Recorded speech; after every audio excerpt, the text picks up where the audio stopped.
Restaurant style chicken rice की सबसे आसान और मज़ेदार रेसिपी आज मैं आपके साथ शेयर करूंगी। बनाना इतना आसान है कि इसको आपके घर के बच्चे भी बनाकर तैयार कर लें। सबसे पहले चूल्हे पर पानी को मैंने उबलने के लिए रख दिया था। 1 कप गाजर, 1 कप मटर डाल देंगे, 1 चम्मच नमक, साथ ही 4 चम्मच सफ़ेद सिरका डाल देंगे। अब इसमें चावल डाल देंगे उबलते हुए पानी में। चावलों को मैंने 30 मिनट पहले पानी में भिगो कर रख दिया था। सफ़ेद सिरका डालने से ना आपके चावल बहुत ही ज़्यादा वाइट बनेंगे और खिले-खिले बनकर तैयार होंगे। 10 से 12 मिनट हो गए हैं, चावल अच्छे से बॉयल हो गए हैं। अब इनको हमने छलनी में छान लेना है। अब चूल्हे पर रखेंगे कढ़ाई, इसमें डाल देंगे 1 कप ऑयल, साथ में 2 चम्मच चॉप किया हुआ लहसुन डालकर हल्का-सा फ्राई कर लेंगे। 1 मीडियम साइज़ का प्याज चॉप करके इसमें डाल देंगे। इसको भी हल्का-सा फ्राई करने के बाद इसमें बोनलेस चिकन डाल देंगे।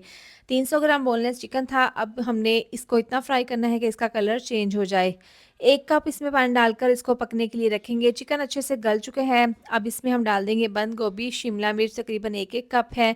ये डालकर अब हल्का-सा फ्राई कर लेंगे। आधी चम्मच नमक, आधी चम्मच धनिया पाउडर, आधी चम्मच पिसी हुई काली मिर्च, soya sauce, red chilli sauce डाल देंगे तकरीबन 4-4 चम्मच। हल्का-सा इसको मिक्स कर लेंगे। अब यहाँ पर हमने इसको इतना पका लेना है कि चिकन राइस का ये मसाला अच्छे से तैयार हो जाए। यहाँ पर देखिए हमने अच्छे से इसको भून लिया है। इसके बाद आधा मिक्सचर एक दूसरे बाउल में निकाल कर रख लेंगे और इसके ऊपर हम डालेंगे चावल जो हमने बॉईल करके रखे थे।